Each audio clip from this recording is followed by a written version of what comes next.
அண்மை செய்தியாக பார்த்து வருகிறோம். பாமக தலைவர் அன்புமணி மருத்துவமனைக்கு வருகை தந்திருக்கிறார். இது தொடர்பான மேலும் விவரங்களை செய்தியாளர் லதா வழங்கிட கேட்கலாம். லதா, வணக்கம். மேலும் விவரம். தற்பொழுது பாமக தலைவர் அன்புமணி ராமதாஸ் கள்ளக்குறிச்சி அரசு மருத்துவமனைக்கு வருகை தந்திருக்கிறார்.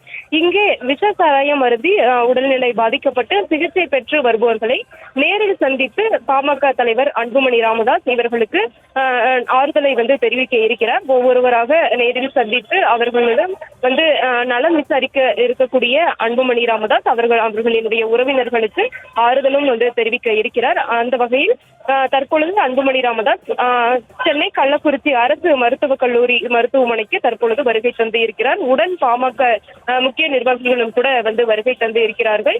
நேற்றைய தினம் கூட மாற்றுக் கட்சியை சேர்ந்த பலரும் வருகை தந்திருந்த நிலையில் தற்பொழுது பாமக தலைவர் அன்புமணி ராமதாஸ் வருகை தந்து இருக்கிறார். முக்கியமாகவே பாமக கட்சி தரப்பில் ஒவ்வொரு முறையும் அந்த போதைப் பொருளாக இருக்கட்டும், கள்ளச்சாராயம் உள்ளிட்ட பல்வேறு விஷயங்களுக்கு எதிரான ஒரு நடவடிக்கையை தான் எடுத்து வருகிறார்கள். பல்வேறு விஷயங்களுக்கும் அவ்வப்போது கண்டனங்களை பதிவு செய்து வரக்கூடிய நிலையில் நேற்றைய தினம் கூட இந்த விஷயத்திற்கு அன்புமணி ராமதாஸ் கண்டனத்தை தெரிவித்து இருந்தார்.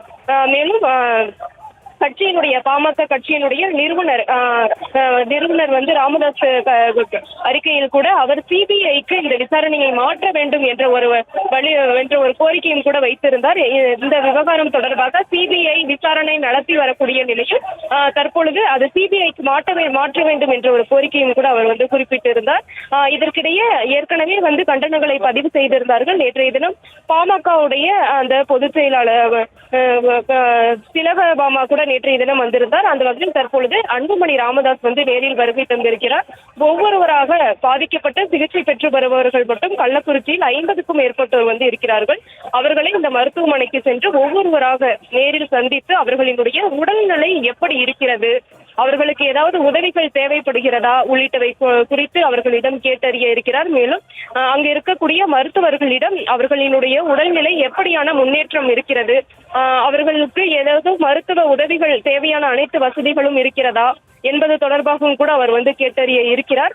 தற்பொழுது இந்த பலி எண்ணிக்கை என்பது 50ஐ தொட்டு இருக்கிறது. நேற்றைய தினம் 43 என்று இருந்த நிலையில் தற்பொழுது பலி எண்ணிக்கை என்பது 50ஐ தொட்டு இருக்கிறது. ஆனால் சற்று நேரத்திற்கு முன்பாக மாவட்ட ஆட்சியர் குறிப்பிடுகையில் 47 என்று கூட அவர் தெரிவித்திருந்தார். அது அதிகாரப்பூர்வ அறிவிப்பின்படி அவர் 47 என்று தெரிவித்து இருந்தார்.